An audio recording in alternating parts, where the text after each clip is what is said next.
오늘 주신 말씀을 통해서 제가 이렇게 성경이 나타난 그 말씀, 다른 제목보다는 성경에 있는 말씀 그대로를 가지고 설교하는 것이 좋겠다. 그래서 5절에 보니까 내 길을 여호와께 맡기라. 다윗이 은혜를 받고 난 다음에 후대들을 위해서, 신앙생활하는 후대들을 위해서 쓰신 하나의 시글이 되겠습니다. 그래서 우리에게 주시는 말씀, 사람이 이 땅에 태어나서 유아 독존할 수는 없는 것입니다. 그래서 사람은 누군가를 의지하고 누군가를 만나야 살 수 있도록 하나님께서 지음을 받으셨습니다. 그래서 하나님께서 말씀하시기를 우리에게 많은 주변, 가족, 공동체 이런 모든 것을 다 허락해 주셨습니다. 그래서 우리는 가끔씩 살아가면서 때로 친한 사람, 아는 사람, 사업성, 동업성에 따라서 만나기도 하고 믿기도 하는 그런 것을 가끔씩 볼 수가 있습니다.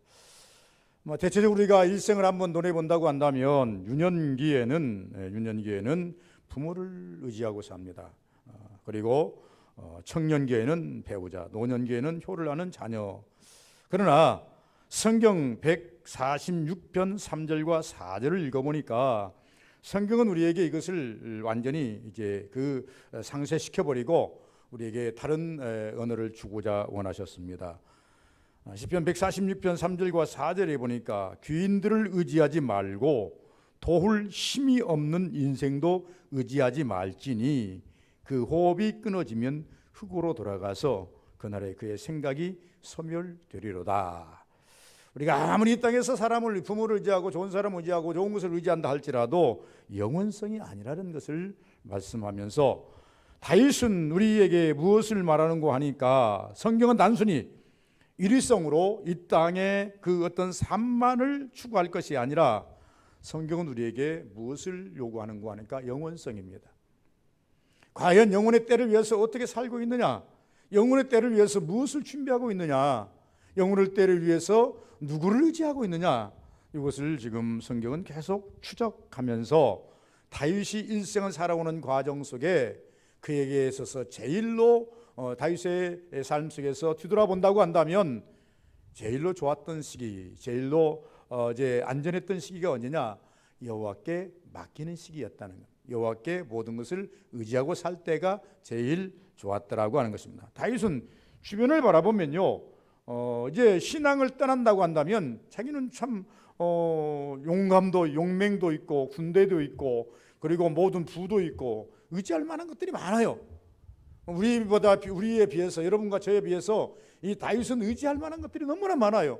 그럼에도 불구하고 다윗은 이것을 다 뒤로하고 하나님 앞에서 우리 인생들에게 논할 때에 여호와를 의지하는 것이 복이다, 하나님을 의지하는 것이 복이다, 이렇게 설명을 하고 있습니다. 저체 여호와께, 내 길을 여호와께 맡기라 그러는데, 여호와께 맡기는 첫 번째 방법은 여호와를 의지하여 구원으로 향함이 인생의 도리라고 하는 것입니다. 다른 건 모르겠어요.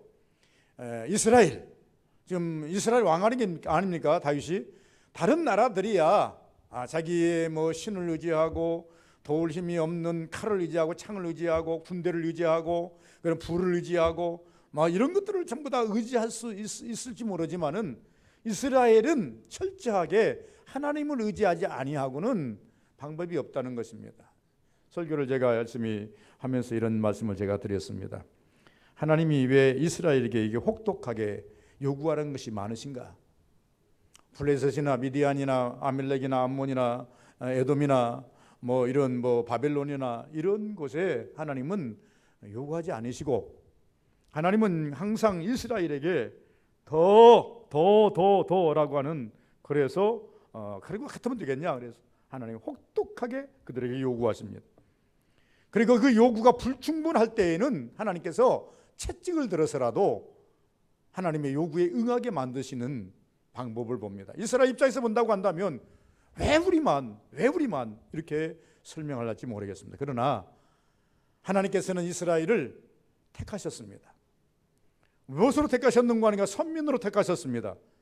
단지 선민이 아니라 그들은 다 천국의 백성으로 그들을 택하셔서 천국으로 입문하기 위해서는, 영원성을 가지기 위해서는 너희들이 이 정도는 살아줘야 되지 않느냐, 영원성을 위해서는 이 정도는 너희들이 따라와 줘야 되지 않느냐, 이 정도의 말을 들어줘야 되지 않겠느냐.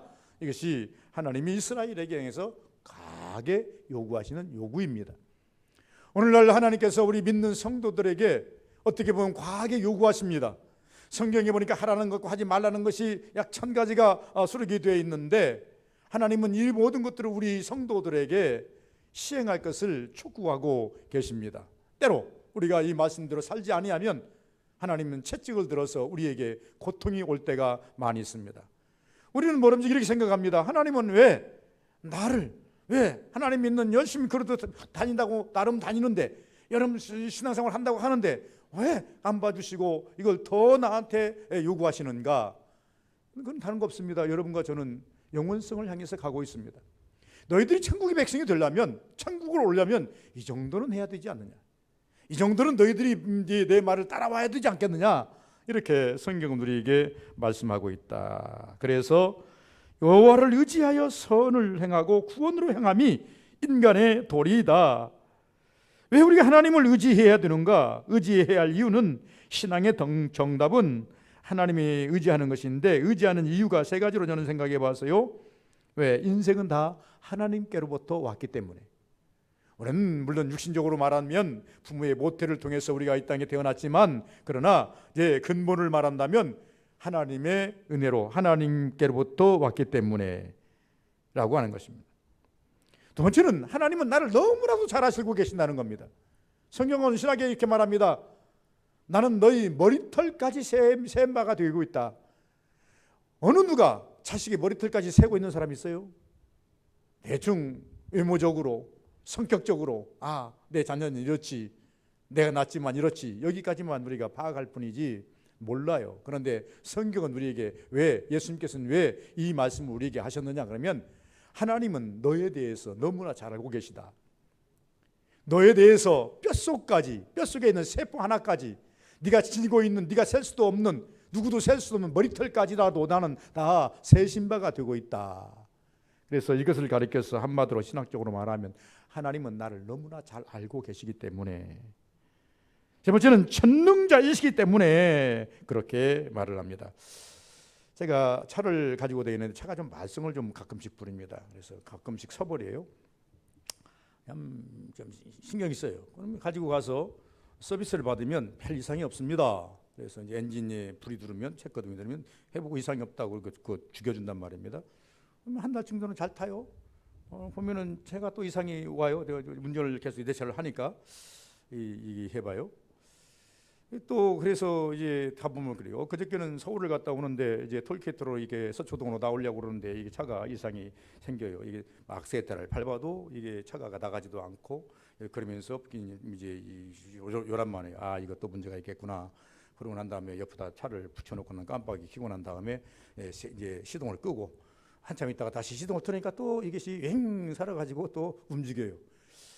그런데 전주까지 오는데 얼마나 불안합니까? 가다가 중간에 서버리면 어떨까 해서 4차선, 3차선, 4차선인데 4차선으로 가지 못하고 저 4차선 끝으로 살살살살 몰고 와요. 그랬더니 또 어느 날 하루 지나고 나니까 또 체크등이 또 없어졌어요. 생각해 보면서 다른 집에 또 가서 봤더니 그 집도 역시 마찬가지로 별로 그렇게 자본하지를 못해요. 그래서 제가 생각해 봤습니다.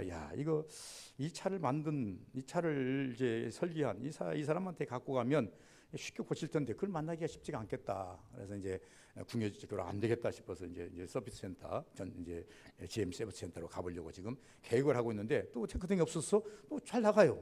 그래서 또 고장 날 때까지는 더 차봐야 옳지 않겠느냐. 나는 그게 차는 갖고 다니기만 할 뿐이 나는 몰라요. 모르기 때문에 가다가 쓰면 쓰는가 보다, 가면 가는가 보다 하고 타고 다니는 거예요. 우리 인생이, 우리가 살면서도 내 길을 잘 몰라요. 나에 대해서도 몰라요. 내일이 어떻게 될지, 내 인생이 어떻게 될지, 내가 왜 이런 원인들이 찬다는 몰라요. 그러나 성경은 우리에게, 다윗은 우리에게 여호와를 의지하라, 맡기라 이렇게 말하는 이유는 뭐냐면, 그분이 너의 창조자이시고, 그분이 창조자를 떠나서 너 자신을 너무나 잘 알고 계시고, 그분은 또한 너의 모든 미련을 해결할 수 있는, 너의 모든 잘못된 것을 다 추려서 다 해결할 수 있는 전능자이기 때문이시다. 물론 누구라도 다 말하는 원론적인 설교입니다만은, 그러나 원론적인 설교에 우리가 충실하면 답이 나와요. 그래, 하나님은 나를 대해서 너무나 잘 알고 계시고, 머리털까지 새 신바 되시고 계시고 그분에게 가지고 가면 못할 것이 없는 전능하신 하나님이시다. 그래서 우리는 철저하게 그분을 의지하는 것이 답이다. 우리가 이 땅에 살면서 얼마나 오래 가겠습니까? 다시 아까 제가 말씀하신 것처럼 시편 146편의 말씀 같은 귀인을 의지하지 말고 도울 힘이 없는 인생도 의리하지 말지니 호흡이 끊어지면 흙으로 돌아가서 그 인생의 날에 소멸되리라 말씀입니다. 그러나 우리가 이 땅에 태어난 이상 현실적으로 하나님께 가는 그날까지는 살아야 될 것이 아니겠습니까? 이 현실적으로 우리가 하나님 앞에서 우리가 하나님께 가는 그날까지는 이 땅에서 현실적으로 살아야 하지만 이 현실적인 삶마저도 하나님을 의지하는 것이 복이라는 겁니다. 내 영혼을 하나님께 의지하는 것은 근본입니다. 그러나 이 땅에 살면서 육체가 소멸되기 전까지는 하나님을 의지하는 것이 정답이라고 성경은 말하고 있다라고 하는 것입니다. 여러분, 우리가 이제 세 번째는 하나님을 믿는 도리 있는 유일의 법칙이기 때문이다. 하나님을 배우는 하나님 위에 다른 것으로서 우리가 무엇을 해결할 수 있겠는가라고 하는 것입니다. 여러분, 오늘날 저는 이렇게 우리 성도들에게 몸이 이상이 오거나 힘들면 하나님께 먼저 기도부터 하라. 그리고 병원도 가라. 이렇게 말합니다. 병부터 가는 것은 답이 아닙니다. 병원에 가면 육신의 병은 고칠 수 있어요. 그러나 영적인 것은 해결 안 돼요. 그러나 우리가 하나님께 기도하고 난 이후로 이 기도를 하고 하나님께 은혜를 구하고 병원 가면 영육이 다스림을 받아요. 하나님이 우리에게 이것을 원하는 거예요. 하나님께서 우리에게 주신 의학도 일반적인 은총이면 사실이에요.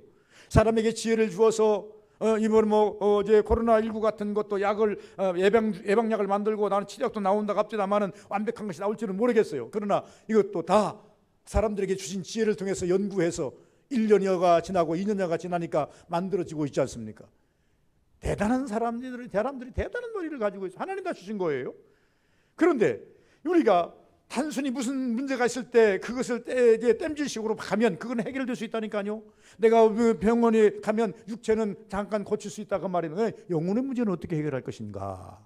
그래서 하나님을 의지하는 것이 믿고 의지하는 것이 유리법칙인데 요한계시록에 보니까 22장 13절 22장은 도구도 성경을 다 이게 마무리 짓는 성경입니다. 요한계시록 22장은 성경이 지금 마무리 완성된 단계예요. 몇 절 안 남았습니다. 그때 우리에게 주신 말씀이 있어요. 나는 알파의 오마게라. 나는 처음과 마지막이니 라고 이야기를 합니다. 여러분, 하나님의 우리 인생의 처음과 마지막이시고 우리 삶의 처음과 마지막, 내 삶의 처음과 마지막이십니다. 다시 말하면 이 땅에 보내신 이가 하나님이시고 이 땅에서 우리가 숨을 거둘 때 우리를 취하실 일이 하나님이십니다. 그것을 이제 요한계시록에 사도 요한은 설명했던 것을 볼 수가 있더라 그 말입니다. 여호와를 성실한 분으로 알고 식물로 삼아야 할 이유가 우리에게 있습니다. 여러분, 가끔 성경에 보면 여호와를 식물로 삼으라. 여호와를 어떻게 이제 물질적 대명사로 갖다가 이야기할 수 있는가? 식물로 삼으라. 식물이라서는 그렇게 보지 마시고 여러분 생존의 법칙으로 보셔야 됩니다. 이 땅에 태어난 사람이 밥 안 먹고 사는 사람 어디 있겠습니까? 오늘 또 세 끈이는 안 먹어도 두 끈이는 먹어야 되고 두 끈이 안 먹으면 한 끈이라도 먹어야 하루 우리가 유지하면서 사는 것입니다. 이게 생존이지요. 성경은 우리에게 생존 다시 말하면 우리가 여호와를 식물을 삼으라고 하는 것은 뭐냐면 여러분의 영혼의 생존을 위해서 여러분의 영의 건강을 위해서 여호와를 영적 에너지의 힘으로 항상 다가서라는 것입니다. 크게 두 번째는 여호와를 기뻐하는 것이 여호와께 맡기는 것이다 라고 말합니다. 여러분, 오늘 본문 속에 보시면 성경에서 이렇게 성경의 1절에 보면 이렇게 1절부터 3절 4절까지 보면 5절 이제 8절까지 보면 무엇을 말하느냐? 불평하지 말라를 3번이나 하십니다. 1절에 보면 악을 행하는 자들 때문에 불평하지 말라 이렇게 말씀하시고 7절에 보면 형통하며 악을 이루는 자들 때문에 불평하지 말라. 그리고 분을 그치고 노를 버리며 불평하지 말라. 참 그렇습니다.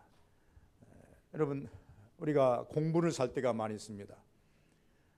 세상에 바르게 살려고 하는 우리에게는 혹독한 시련이 오는데 세상을 속이며 자기 마음대로 살려고 하는 사람에게는 형통함이 올 때 우리는 울분을 합니다. 왜 그런가? 성경은 그것까지도 불평하지 말라는 것입니다. 그것이 뭐 그렇게 크게 보이느냐? 그거에 대해서 불평하지 말라는. 불평하지.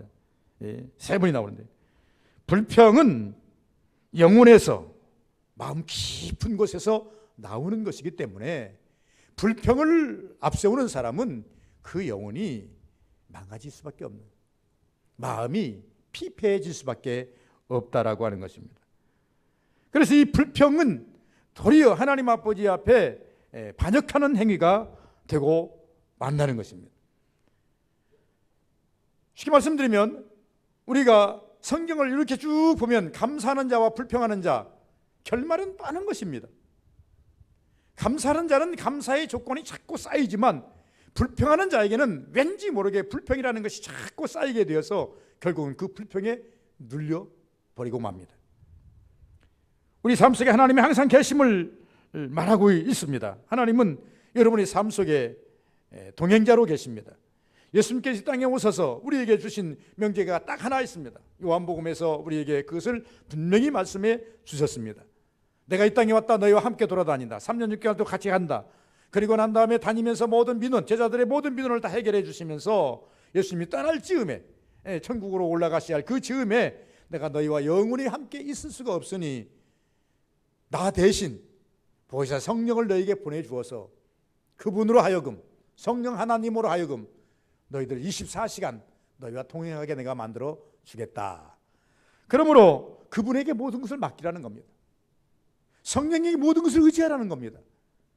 구약에서는 말합니다. 출애굽은 성령 시대가 아니기 때문에, 다윗은 성령 시대의 사람이 아니기 때문에, 사도행전을 거친 사람이 아니기 때문에 뭘 말합니까?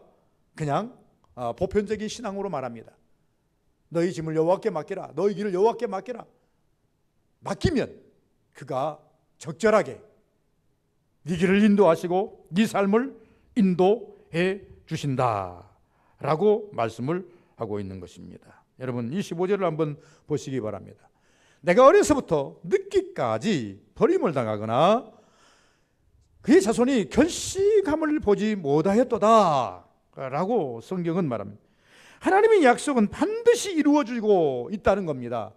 하나님은 우리에게 한번 약속하시면 그 약속을 절대 변형하시는 분이 아닙니다. 다윗은 이 땅에 살면서 하나님께로부터 많은 약속을 받았습니다. 약속을 받을 때마다 그가 느끼는 것이 있습니다. 약속을 받기는 받았는데 약속이 더디 올 때 어떻게 할까? 여러분 기도 시작해서 응답은 받았는데 응답이 현실적으로 내 앞에 늦게 올 때 어떻게 할까? 는 똑같은 고민입니다. 다윗은 하나님께 많은 약속을 받았는데 약속을 받는 순간순간마다 많은 기뻤는데 그 약속이 쉽게 오지 않을 때에 낭망하고 좌절할 수도 있는 겁니다. 그런데 지나고 보니까 하나님께서는 당신의 자녀에게 약속한 것을 한 가지도 한 번도 버리시질 않는더라.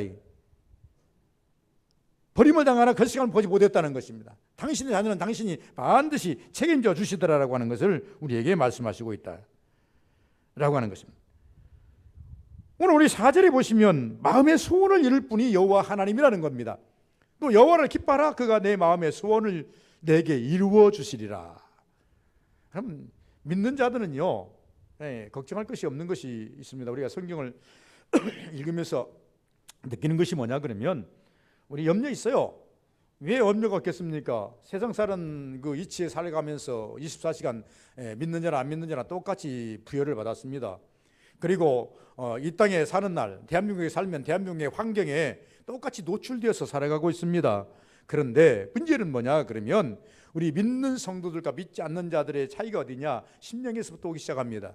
하나님을 믿는 우리는 뭐가 있습니까? 내 배후에는 하나님이 계신다. 하나님과 오늘은 동행하고 있다. 나의 모든 삶을 하나님께 맡기면 그분이 나를 이끌어 주신다. 여기까지 신앙이 채워졌으면 그때부터는 담대함이 옵니다. 그런데 믿노라 하면서도 여기까지 신앙이 채워지지 못하면 할 걱정 다 합니다. 어떻게 보면 믿지 않는 자들보다 더 많이 걱정합니다. 더 염려합니다. 더 두렵습니다. 더 고통스럽습니다. 그래서 우리 성경은 자꾸 이렇게 말합니다. 네가 기왕지사 하나님을 믿으려면 하나님께 온전히 기뻐하고 하나님께 다 맡겨버리라. 만약에 믿노라 하면서 머뭇거리면 저 믿지 않는 세상 사람보다 더 고통스럽다.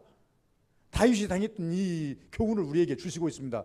오늘 마찬가지입니다. 제가 우리 서부교인들을 보더라도 모든 이게 서부교인이 아니라 대한민국에 있는 이 성도들을 보더라도 머뭇거리는 신앙, 내가 믿노라 하면서 하나님께 온전히 맡기지 못하는 신앙은요, 차라리 믿지 않는 자들보다 더 많은 고통이 따르는 것을 볼 수가 있습니다. 이중구의 고통을 따르고 있습니다. 그래서 이 뜨뜻 믿어지는 시간은 하나님께서 기뻐하지를 않더라. 그러므로 오늘 이 4절에 보니까 여호와를 기뻐하라. 너의 삶에는, 나의 삶에는 하나님이 계시지 않느냐. 사명이 음침한 골짜기를 단지라도 그 구원하실 능력이 하나님이 계시지 않느냐. 죽음이 목전에 있다 할지라도 너 영혼 지킬 하나님이 계시지 않느냐 라고 하는 것입니다. 그걸 그러므로 기뻐하라. 그러면 하나님께서 그런 사람은 꼭꼭 찍어서 핀셋으로 찝듯이 꼭꼭 찍어서 하나님께서 그에게 어떻게 하시리라? 마음의 소원을 이루어 주시리라. 그러면 하나님은요, 여러분들이 입으로 부르짖는 것도 알고 계시겠지만 생각까지라도 다 알고 계시지 않습니까? 어느 날 하나님의 사자가 아브라함을 찾아갔습니다. 아브라함을 찾아가서 아브라함에게 말합니다. 야, 너 네 백세지만 내년 이맘때에 아이를 가지라. 그러니까 피식 웃습니다. 웃으면서 아이고 내가 내 아이가 얼마고 내가 장 끓였는데요. 그러니까 수의 사자가 말해, 왜 웃느냐? 마음속으로 웃느냐? 아니 안 웃었어요. 네가 이 말을 할 때 웃었느니라. 하나님께서 뭐까지 알아요? 마음의 생각까지도 다 핀셋 집어내시고 계신단 말입니다. 그러면 우리가 여호와를 의지하면, 여호와를 의지하는 마음이 있으면, 여호와를 의지하는 신실함이 있으면 하나님께서는 그걸 보시고 하나님께서 내 소원을 이루어지다. 너 이런 소원까지 있구나. 그래서 우리가 구한 것도 주시지만 구하지 않은 것까지라도 하나님께서 역사해 주신다라고 설명을 하고 있습니다. 여러분, 빌립보서 3장 7절에서 9절에 보니까 바울 사도가 말합니다. 나는 그리스도를 위해서 내게 찾아온 여러 가지의 기득권 다 포기했다. 신앙은 이렇게 해야 된다. 신앙은 절대 하나님 앞에다가 무엇을 세우지 말아라. 하나님 앞에다가 지혜 세우지 말고, 건강 세우지 말고, 물질 세우지 말고, 권력 세우지 말고, 이 모든 것들은 다 뒤로 빼라. 그리고 오직 여호와 하나님을 앞에 세워라. 이것이 신앙의 본질이다. 하나님이 이것을 위해서, 이런 자를 보기 위해서 우리를 선택하셨고, 이런 자를 하나님께서 구원의 백성으로 삼으시고 이런 자를 천국으로 끌어가신다. 어떤 것이라도 하나님 앞에 세우지 말라. 우리는 그렇게 하나요? 어떤 때는 하나님보다 염려가 앞설 때가 있고, 걱정이 앞설 때가 있고, 또 그러고 난 다음에 욕심이 앞설 때가 있고, 걱정 염려만 앞서면 괜찮겠는데 욕심이 앞설 때가 있고, 두려움이 앞설 때가 있고, 이런 것들이 수없이 우리 앞을 막고 있지 않습니까? 그래서 우리 신앙이 좌절되고 절망에 빠지고, 그래서 허우적거리는 모습을 볼 수 있지 않습니까? 다윗인들은 성군이라 하지만은 일생 동안 전부 다 한 길 갔습니까? 하나님 믿는 길에는 한 길을 갔지만요, 그도 여러 가지 가다가 삐끗삐끗해서 하나님께로 징계도 받고, 하나님께로부터 이제 벌 받아서 이제 그 병도 걸리고, 쫓겨남도 당하고, 죽을 고비를 넘기고, 이런 일들이 수없이 많지 않습니까? 그러나 그때마다 그는 바로 치유를 받고, 무엇이 잘못됐는가, 내가 왜 잘못됐는가를 다 아마 복귀해보고, 이것 때문에 그랬구나. 그리고 많은 후대들에게 주고 싶은 이야기가 뭐냐 그러면, 나는 이렇게 오면서 이런 것들을 통해서 내가 실족하고 좌절했는데, 이렇게만 하면 나같이 실족하고 좌절하지 않고 쉽게 신앙생활하리라. 그래서 다윗이 자기가 죽을 때 자기 아들 솔로몬을 오라 해서 솔로몬에게 한 가지 당부하지 않습니까? 너는 힘써 장부가 되라. 장부라는 것이 뭡니까? 대장부는요, 약속을 한번 하면 약속을 지키는 것이 장부입니다. 사나이의 입장에서, 남자의 입장에서 장부는 누구라도 어떤 약속을 하면 그것을 철저하게 지키는 것이 장부입니다. 그래서 다윗은 솔로몬에게 너는 하나님 앞에서 힘써 장부가 되라. 나하고 약속한 거 꼭 지켜라. 나는 이런 과정 속에서 실패한 것도 있지만은 너는 여호와만을 의지하고, 너는 여호와만을 붙잡아서 나같이 실패하는 왕 되지 말아라. 이렇게 설명하지 않습니까? 그래서 초창기에는 이 솔로몬이 자기 아버지의 유언을 따라서 장부가 되려고, 하나님만 의지하려고, 하나님께 약속한 걸 지키려고 얼마나 노력하느냐 그 말입니다. 그래서 정말로 성군이 되고 지혜의 왕이 되는 그런 모습을 우리가 볼 수가 있겠다. 5절에 보니까 길을 여호와께 맡기라고 성경을 하고 있습니다. 길을 여호와께 맡겨라. 인생 몰라요. 여러분, 천국 길을 알면 오늘이라도 내가 천국 가겠어요. 그러나 난 천국 길 몰라요. 그러나 예수께서 말씀하시면 나는 길이요 진리요 생명이니, 예수님 따라가야만 천국에 다다라는 거라만 알아요. 예수를 믿어야만 천국 가는 거는 것은 알아요. 그러나 천국을 어떻게 가는지 매우 궁금해요. 저도 궁금해요. 내가 죽을 때 과연 어떻게 천국문이 열릴 것인지, 천국은 지금 우리가 살고 있는 이게 뭡니까? 이제 뭐라 그래요? 지금 우리가 우주 공간에 있는 것인지, 아니면 우주 공간을 넘어서 바울이 말하는 3층천, 아예 알지 못하는 그 엄청난 그 먼 곳에 하나님께서 새로 만들어 놓은 그 천국이 있는 것인지, 그것도 우리는 성경은 말하지 않기 때문에 그것을 우리가 말할 수 있는 상황은 아니에요. 그러지만 천국은 분명히 있는데 그 길이 얼마나 먼지, 가까이 있는지 몰라요. 그렇기 때문에 궁금해요. 매우 궁금해요. 길을 몰라요. 그래서 예수께서 이 땅에 오셔서 말씀했어요. 궁금해하는, 천국길에 대해서 궁금해하고, 천국길에 대해서 참 이게 알고 싶어하는 자들에게 나는 길이요 진리요 생명이니 내가 천국길을 알고 있다. 나만 따라오면 천국까지 갈 수 있다. 그래서 여러분, 우리가 죽을 때 천사의 인도함을 받지 아니하고는 천국에 갈 수 없는 거예요. 천국에 갈 수 없는 거예요. 여러분 보십시다. 엘리야가 이 땅에서 생명을 다할 때에 그는 죽지 않고 천국으로 데려가기 위해서 뭘 보냈다 그랬습니까? 불말과 불수레를 보냈다 그랬습니다. 불말과 불수레를 보내서 그를 타고 천국까지 쭉 갔어요. 그런데 그 길이 불말과 불수레가 갔으니까 발자국이라 남아있으면 따라갈 텐데 아무도 갈 수가 없어요. 왜? 불말과 불수레는 이 땅에서 만든 것이 아니고 천국에서 내려온 것이기 때문에 다시금 불말과 불수레를 내려보내주지 않는 한 이 땅에 가지고는 도저히 그 길을 따라갈 수가 없어요. 그래서 이렇게 말합니다. 내 길을 여호와께 맡기라. 내 길, 인생길. 내가 이 땅에 태어났지만, 지금까지 살았지만, 앞으로 다본 인생이 얼마인지 모르지만 성경은 말합니다. 내일 일은 내일 염려할 것이요 그날의 걸음은 그날의 족하니라. 우리가 내일 일을 어떻게 합니까? 내일 일을 어떻게 우리가 장담합니까? 아무도 장담할 수가 없어요. 그런데 성경은 말합니다. 내 길을 여호와께 맡기라. 오늘 하나님의 은혜로 살았으면 내일 또 하나님의 은혜로 살 줄 믿고 맡기라는 겁니다. 혹여 오늘 우리가 고통당했으면 그날은 그날로 퉁쳐버리고 내일은 하나님께서 내 길을 인도하신다라고 여러분 믿음으로 가라는 겁니다.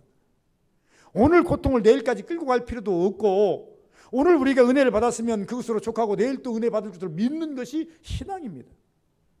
그래서 우리는 긍정적인 삶을 살아야 돼요. 긍정적인 삶을 살지 아니하면 우리는 이 땅에서 살 수가 없어요. 살 수가 없어요. 오늘날 최고로 인생을 공격하는, 사람을 공격하는 질병이 뭐냐? 스트레스라 그러지 않습니까? 스트레스는 어디서부터 옵니까? 마음의 근심에서부터 옵니다. 고민과, 그리고 난 다음에 외부로부터 오는 내가 이길 수 없는, 내가 알 수 없는 이런 일들이 막 중압감으로 올 때에 그걸 이기지 못해서 결국은 머리가 무거워지고 뇌세포가 약해지고 오늘 면역체계가 약해져서 결국은 만병의 근원이 되고 만다고 하는 것을 볼 수가 있습니다. 그래서 보통 우리가 병원에 가서 중병에 걸린 분들을 보면 다 이력들이 있어요. 거기다가 무슨 이력들이 있습니까? 이 땅에 살면서요 크나큰 스트레스를 받았던 이력들이 있다니까요. 그렇기 때문에 우리는 스트레스를 줄이는 건데, 스트레스를 제일 빨리 줄이는 방법은 여호와께 내 길을 맡기라는 겁니다. 길을 맡겨버리라는 겁니다. 하나님께 맡기고 사시기 바랍니다. 그랬더니 우리는 이런 고백이, 하나님께 맡기고 산 사람들은 이런 고백이 나오면 지금까지 지내온 것 주의 크신 은혜라, 이 고백이 나옵니다. 적어도 이 고백을 할 수 있어야 돼요. 여러분 1년을 지나면서 이 고백 한 번 정도는 할 수 있어야 되고요. 한 달을 살면서 여러분 이런 고백 한 번쯤은 할 수 있어야 된다. 내가 여러분 우리 성도들에게, 서부교 성도들에게 아주 강조하는 것이 하나 있는데, 여러분 하나님이 원하시는 언어라고 했어요. 하나님이 원하시는 들으시는 언어, 이 세 가지를 제가 이제 설명을 드렸어요. 지난주에. 하나님이 들으시는 언어가 어떤 언어라고요? 예, 여러분 다른 거 없어요. 주여. 주님 이름을 부르는 자, 하나님께서는 빨리 돌아보십니다. 빨리 돌아본다니까요. 요한복음 10장에 보니까요, 양은 목자의 음성을 알고 목자는 양의 음성을 듣나니 상호 교자더라고요. 자, 내가 지금 가고 있습니다. 뒤에서 누가 아버지 불러요. 그건 남자들이 다 혼자만 있는 게 아니라 여럿이 있어요. 그런데 그 목소리를 알아듣는 아버지는 뒤로 돌아봅니다. 아무리 아버지들이 많이 가도 아버지 해도 안 돌아봐요. 근데 아버지 하는데 그 소리가 이거 내 아들 목소리인데 그 사람은 반드시 뒤를 돌아봐요. 이게 성경적이에요. 아무나 하나님께서 우리의 귀에, 우리 사람의 언어에 귀를 기울이는 게 아니라, 여러분들이, 제가 하나님의 자녀가 될 때에 하나님께서는 우리 소리에 귀를 기울이신다는 거예요. 그래서 우리가 하나님께 기도하면 하나님께서는 빨리 응답하는, 그래서 주여를 불러야 할 사명이 우리에게 있다니까요. 두 번째는 우리가 뭐라고 그랬어요? 믿습니다를 열심히 하라고 그랬습니다. 주의 믿습니다. 예. 하나님의 믿는 것은요, 하나님의 믿습니다를 왜 해야 되는 거 하니까 약속으로 오더라고. 말씀은 약속으로 옵니다. 축복도 약속으로 옵니다. 은혜도 약속으로 와요. 약속은요, 어떻게 해야 됩니까? 믿음으로 받아야 돼요. 그렇게 될 줄 믿습니다. 그리고 난 다음에 확증으로 받아야 돼요. 아멘으로 받아야 돼요. 그래서 우리가 이 세 가지 언어는요, 하루를 살면서 적어도 한두 번 정도는 써먹어야 돼요. 안 쓰면 녹슬어요. 입이 닫혀진다니까요. 안 돼요. 힘들어요. 곤란해요. 여러분, 하나님께서 여러분들 입술을 열어주시기를 주 이름으로 축원을 드립니다. 우리 둘째 놈이 지금 전도사 아닙니까? 사춘기 때 찬송을 하면 찬송도 안 씁니다. 복음성도 안 씁니다. 입 탁 다물고 있습니다. 저걸 어떻게 입으려나? 어떻게 입으려나? 고민스러웠어요. 목사인 저는 찬양이 얼마나 하나님께 감동을 주는 것이고, 입을 열어서 하나님의 주시는 말씀에 믿습니다. 아멘, 할렐루야. 이것이 얼마나 하나님이 듣고자 원하는 입인데 전혀 입에 딱 다물고 있어요. 큰일 났다. 뭐 하라고지도 않고. 어쩌다 봤더니 오늘 보니까 아주 목소리도 좋고 해가지고 인기 짱입니다. 찬양도 잘해요. 인기 짱이에요. 예. 그래서 참 하나님이 입술을 열게 하시니 스스로 열리니 얼마나 좋으냐.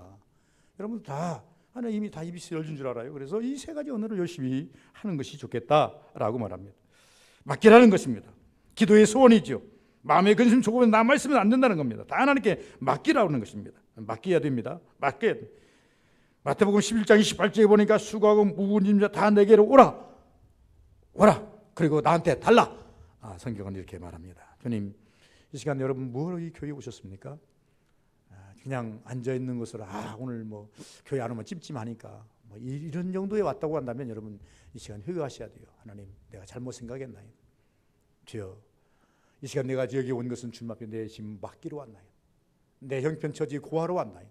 하나님, 내 소원하리로 왔나이다. 주여 응답하여 주옵소서.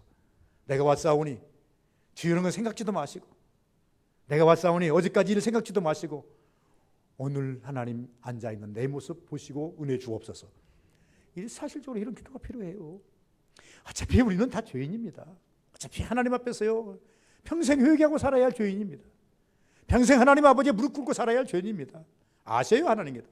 그러므로 우리는 주님 앞에 오면요, 이것저것 생각하지, 이경우저경우 생각하지 말고 그냥 내가 드리고 싶고 내가 올리고 싶고 내가 간구하고 싶은 것 그냥 숨김없이 가감없이 하나님께 다 구하고 가셔야 돼요. 집에 갈 때, 교회 갈 때, 교회를 밖을 나갈 때 아이고 내가 이거 기도 못했네, 찜찜한 거 가지고 가면 여러분 하루가 일주일이 괜히 무겁습니다. 그러나 여러분, 수고하고 무거운 짐 다 내게로 오라. 그 말씀 듣고 교회에 와서 내 모든 소원 다 하려버려. 내 모든 고민 다 털어놨어. 이것이 이것이든 저것이든 다 털어놨어. 털어놓고요 가면 마음이 후련합니다. 그리고 기대를 합니다. 내가 하나님께 구했으니, 하나님께 기도했으니, 하나님께 맡겼으니 하나님께서 나를 어떻게 응답하실까, 어떻게 역사하실까 기대해도 돼요. 이렇게 하나님 앞에 나와서 모든 것을 다 털어놓은 자만이, 고백한 자만이 기도하지, 고백도 안 하고 기도도 않고 그냥 왔다가 자리에 앉았다가 간 사람들 무엇을 기도합니까? 구한 것이 있어야 응답도 오는 것 아니겠어요? 하나님 앞에 내 구한 것이 있어야 하나님께서 기대도 하는 것 아니겠느냐, 이렇게 설명합니다. 결론입니다. 우리가 사는 이 세상 참으로 다양하고 복잡합니다. 우리 인생을 맡길 것도 맡아줄 것도 많지가 않습니다. 이런 성경 속에서 말씀은 우리에게 맡길 분 하나님 한 분밖에 없다고 성경은 계속 말하고 있습니다. 맡겨서 영원하지 못한 자들에게 네 영혼 맡기지 말라는 겁니다. 맡겨서 불안한 자들에게 불안한 곳에 내 삶 맡기지 말라는 겁니다. 맡겨도 완전한 곳에 맡기라는 겁니다. 맡기려도 불안하지 않는 곳에 맡기라는 것입니다. 그러므로 성경은 말합니다. 하나님 절대 불안하지 않습니다. 제가 아까 말씀드린 우리는 하나님께로 맡기기에, 하나님은 나를 대해서 잘 알기에, 하나님은 전능자이시기에 하나님께 맡겨도 하나님께 맡기는 건 실수함이 아닙니다. 때가 이르면 거두리라, 때가 오면 역사하리라, 이렇게 말씀하십니다. 그러면서 37장 39절을 보시면 이렇게 한마디로 말씀합니다. 의인들의 구원은 여호와께로부터 나오나니 그는 환난 때에 그에게 요새시로다. 왜 우리가 의인의 삶을 살아야 하는가? 하나님께 맡겨야 되는가? 우리가 어려울 때에 하나님은 나의 요새. 요새라는 것은요, 내가 한번 숨어버리면 누구도 못 찾아요. 내가 한번 숨어버리면요, 누구도 나를 찾아서 해할 수가 없는 것이 요새예요. 하나님 앞에, 하나님 말씀에, 하나님 은혜 안에 우리가 들어가 버리면 사단이 쫓아오다가 뒤로 물러갈 수밖에 없는 거예요. 질병도 그칩니다. 가난도 그칩니다. 환난도 그칩니다.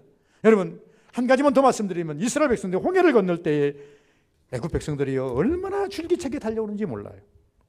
그들은요, 이스라엘 백성들은 애기들 있고 진보다리 짊어지고 그리고 난 다음에 양 끌고 속 끌고 가다 보니까 걸음이요, 일반 평민, 일반 장정들이 10걸음 가면 이 사람은 3걸음, 4걸음밖에 못 가요. 그러니 이들이 3일 길을 걸어왔지만 이 애굽 사람들은 하루 만에 어디까지 도착해버려요? 이스라엘 진영원에 딱 도착해버려요. 죽었어요. 도망가지도 못해요. 근데 앞에 서성가성으로 앞에는 홍해가 딱 가로막고 있어요. 말굽 소리가 들리면서 그냥 이제 쫓아오는데 당연히 기색이 없어요. 두려워 떨 때에 여호와 하나님께서 그들을 숨겨주십니다. 어떻게 숨겨주셨어요? 구름 기둥으로 딱 막아버렸어요. 흑암으로 딱 막아버렸어요. 그러니까 그들이요 더 이상 진전을 못해요. 아니, 깜깜한 밤에 어떻게 달려갑니까? 진전할 수가 없어요. 갈 수가 없어요. 그리고 난 다음에 앞에 홍해를 딱 열어가지고 이스라엘 백성들을 다 보내십니다. 이스라엘 백성들이 거의 건너갈 때쯤 해서 하나님께서 이 흑암을 딱 걷어내니까 애굽 사람들이 보니까 그 앞에 지금 있거든요. 아직 다 안 건너갔어요. 빨리 쫓아가면 잡을 수 있을 것 같아요. 이 말굽을 소리를 내면서 이제 마차를 가지고 열심히 쫓아가는데, 아니 이스라엘 백성들이 걸어갈 때는 많은 땅이었는데 이들이 걸어가니까 갯벌이에요. 갯벌이라고 하는 거 한번 들어가 보셨습니까? 갯벌에서 사고가 많이 납니다. 어느 갯벌에서 사고가 많이 나면 서산 쪽에 가면요 갯벌이 꽤나 깊어가지고 조수간만 차도 많이 나지도 않지만은요 물 흐름이 약하기 때문에 거기는 퇴적층이 쌓여가지고 갯벌이 빠지면 여기까지 빠져버려요. 못 나와요. 적어도 갯벌에서요 무릎 이상까지만 빠지면요, 무릎 밑에까지 빠지면 그래도 나올 수 있는데 무릎 위에까지 갯벌이 빠지면 못 나옵니다. 발을 못 빼니까 갯벌이 돼버린 거예요. 그러니 이들이 어떻게 합니까? 결국은 다 물로 수장돼서 죽지 않습니까? 그게 요새예요. 하나님이 숨기시니, 하나님께 날개 밑에 숨어버리니 안전하더라 그 말입니다. 그래서 다윗은 말합니다. 여호와께 맡겨라. 여호와를 의지하라. 여호와를 가까이 하라. 그것이 우리 믿는 성도들에게 승리의 비결이다. 축복의 비결이다. 우리 서부교인들 이 어렵고 극한 시대에 하나님을 자꾸 찾아야 합니다. 두드려야 됩니다. 주여, 내 삶을, 내 가정을, 내 자식들을, 내 부모를, 하나님 내 사업을, 내 직장을 막 주저리 하나님 앞에 기도하며 맡기셔야 돼요. 그러면 하나님 듣고 계세요. 알고 계세요. 급박하고 힘들 때, 어려울 때 어느 순간에 여러분 하나님 보호 안 받는 줄 믿으시기를 주의 이름으로 축원을 드립니다. 거룩하신 아버지 감사합니다. 복 되기를 원합니다. 은혜 되기를 원합니다.